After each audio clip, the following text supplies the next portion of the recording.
Once upon a time in the magical land of Sugarville, there was a train like no other, the candy train. Its body was made from sparkling lollipops, with chocolate truffle wheels and cotton candy steam that floated in the air, leaving a trail of sugar dust behind it. Each year the candy train traveled to Candy Mountain, where the most delicious and rare candies in the world grew. The journey was a highlight of Sugarville's Grand Candy Festival, a celebration of all things sweet and wonderful. This year, however, the candy train was late. As the sun dipped below the horizon, casting a soft pink glow over Sugarville, young Samantha, a girl with a passion for sweets, felt the sting of disappointment. The festival would soon begin, but the train hadn't arrived yet, and without it the festival couldn't start. Caramel, her playful dog, wagged his tail in sympathy. Determined to not miss the festival, Samantha set off with Caramel into the thick candy forest to find the train. The candy canes towered above her like trees, and the air smelled of chocolate and strawberries. As they walked, the tracks became twisted and broken, and Samantha could see the faintest signs that the train had passed through here, but it was nowhere to be found. After hours of searching, Samantha and Caramel finally spotted the candy train stuck on a hill of caramelized rocks. Mr. Coco, the chocolate conductor, was trying to fix the engine, but there was a serious problem. The train had run out of sugar fuel, and without it, it couldn't move.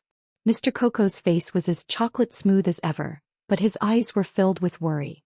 Without sugar, the candy train can't make it to Candy Mountain, and the festival will be ruined. We can't let that happen. Samantha, though disappointed, refused to give up. But wait. I remember hearing about the sugar fountain, a magical fountain that produces the purest sugar in the land. If we can get sugar from there, we can bring the train back to life. The sugar fountain was located at the top of Candy Mountain, an enormous peak that shimmered in the distance, bathed in moonlight. The journey was long and dangerous, but Samantha and Caramel were determined to make it in time. With the first light of dawn, they began their ascent, crossing fields of sparkling gumdrops, jumping over rivers of gooey caramel, and climbing candy cane ladders that creaked under their weight. The higher they climbed, the colder it became, but the shimmering glow of the fountain was always visible, guiding them forward. Finally, after what seemed like hours of trekking through the cold night, they reached the sugar fountain at the very top of Candy Mountain. The fountain glowed with an ethereal light, its waters cascading down in a stream of golden sugar crystals. Samantha wasted no time and filled her bucket to the brim with the precious sugar. But as they turned to leave, a fierce wind began to blow, and suddenly, the ground beneath their feet started to tremble. A sugar storm, a rare and dangerous phenomenon in Sugarville, was quickly approaching.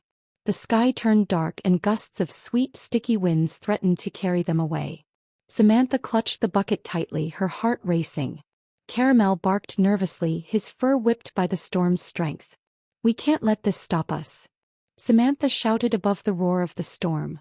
With all her strength, she gripped Caramel's leash and made her way through the wind, her eyes focused on the horizon where the candy train waited below. The storm raged harder, but Samantha's determination never faltered. The sugar in her bucket shimmered even brighter, as though it was responding to her courage. With each step, she felt the ground firm beneath her feet, and the storm began to lose its power.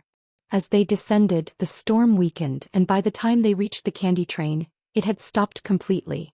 Samantha poured the golden sugar crystals into the engine. With a rumble, the candy train roared to life. The wheels began to spin, the steam puffed into the air, and the train shot forward, down the tracks toward Candy Mountain.